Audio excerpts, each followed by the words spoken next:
Vous écoutez toujours Europe 1, il est midi 23, tout le monde est très dissipé autour de cette table. Rien ne s'oppose à midi continue avec Eva Rock, Alain Sirou, Grégoire Martinez. Et c'est l'heure de dérouler le tapis rouge pour celui qui est à mon sens tout simplement le meilleur chroniqueur que je connaisse. Oh là là, tu as dit le meilleur. Oui, mais je ne parlais pas de toi, Grégoire, je parlais de Guy Carlier.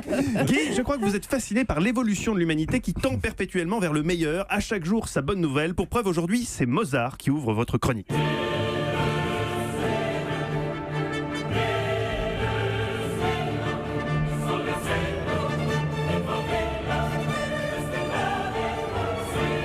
Et oui, Mathieu du Mozart, ça évidemment, ça surprend après vos plaisanteries de garçon de bain. En plus, j'ai choisi le Requiem. Ça aurait été plus rigolo si ça avait été la flûte enchantée.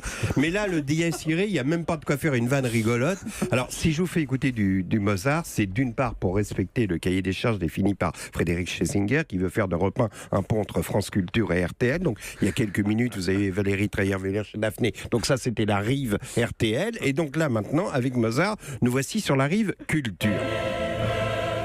Qu'est-ce que c'est beau, là, on y est. On y est. Et pour paraphraser Édouard Baird, je dirais qu'aujourd'hui, si je devais résumer ma vie, je me sens Mozart, je vis Mozart, je danse Mozart. C'est très simple, j'ai même envie de danser nu, de me déshabiller, de monter sur cette table et de vous inviter, Eva, à danser nu, le menuet, pourquoi pas.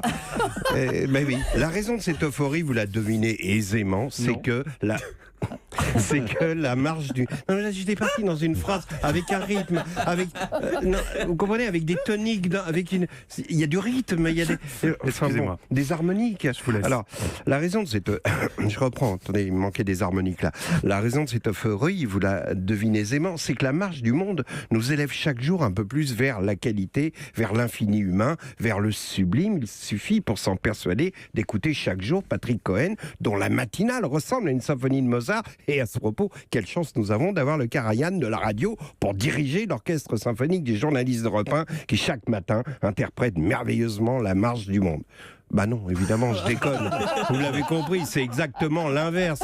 Je ne suis pas Mozart, l'humanité n'a rien de Mozart. Elle est plutôt Joule, elle est plutôt Chiquita, elle a abandonné toute exigence éthique, intellectuelle ou spirituelle pour se limiter à la recherche d'un bien-être ordinaire. Tiens, si l'on trace deux courbes depuis le siècle de Périclès, c'est-à-dire, Eva, à peu près, 5 siècles avant Jésus-Christ, jusqu'à nos jours, une des courbes représente les progrès scientifiques de l'humanité et la deuxième, ses progrès intellectuels et spirituel. On constatera l'effrayant contraste entre la première courbe, qui est en progression permanente évidemment, et la légère hausse de la deuxième courbe jusqu'au siècle des Lumières et qui redescend vers la barbarie depuis quelques décennies. Et lorsque je parle de barbares, il ne s'agit pas seulement des abrutis qui pensent qu'en se faisant sauter avec une ceinture d'explosifs, ils pourront faire l'amour avec 70 vierges pour l'éternité. J'ai pas envie de me moquer. Plus, j'ai pas envie d'une fatwa. Non, quand je parle des barbares, il s'agit de la barbarie ordinaire, de notre abandon de toute ambition éthique ou intellectuelle pour consacrer notre vie à la recherche d'un bien-être ordinaire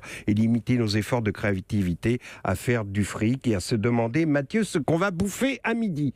Et c'est pour ça, comme vous le faisiez tout... Et c'est pour ça que Mozart est utile, pour se nettoyer les oreilles après la médiocrité de l'actualité. Tiens, voilà comment on devrait présenter par exemple les infos du jour. Ce matin, on a appris que Christian Estrosi avait décidé de créer son parti politique, la France audacieuse. Bon, alors, non, mais franchement, après une nouvelle comme ça, il faut se purifier un peu les oreilles. Allez hop, Mozart. Le Premier ministre, vous en avez parlé, Mathieu, dans votre chronique, Édouard Philippe et son vol à 350 000. Là aussi, Mozart.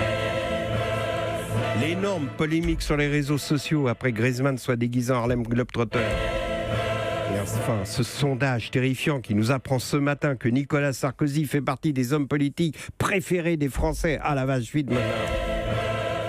À cet instant, Mathieu, je vois que vous vous impatientez. C'est vrai que quand on parle de la marche du monde, un peu plus de 2 minutes, vous avez du mal à suivre. Quand je pense que Mozart a écrit son Requiem à l'article de la mort, épuisé à la lueur d'une bougie, et que malgré tout, ce génie est parvenu à extraire de son âme agonisante une œuvre prodigieuse, surhumaine, vertigineuse, qui vient se lever dans les replis de l'âme et qui nous donne une idée de l'éternité, que Mozart parvient à nous relier au divin, au sacré. Et pendant qu'on écoutait ça, vous venez de consulter vos SMS pour voir si elle a répondu à votre message dans lequel vous demandiez « Et si on se faisait une petite andouillette à midi ?» Je ne sais pas pourquoi, j'ai envie d'andouillette. Je crois que j'ai définitivement envie d'oublier Mozart parce que tout ce que vous méritez, Mathieu, c'est ça. C'est ignoble, Guy, c'est ignoble. D'autant que je reçois ce message à l'instant. Banco pour l'andouillette. Merci beaucoup, Guy Carlier. Rien ne s'oppose à midi touche à sa fin.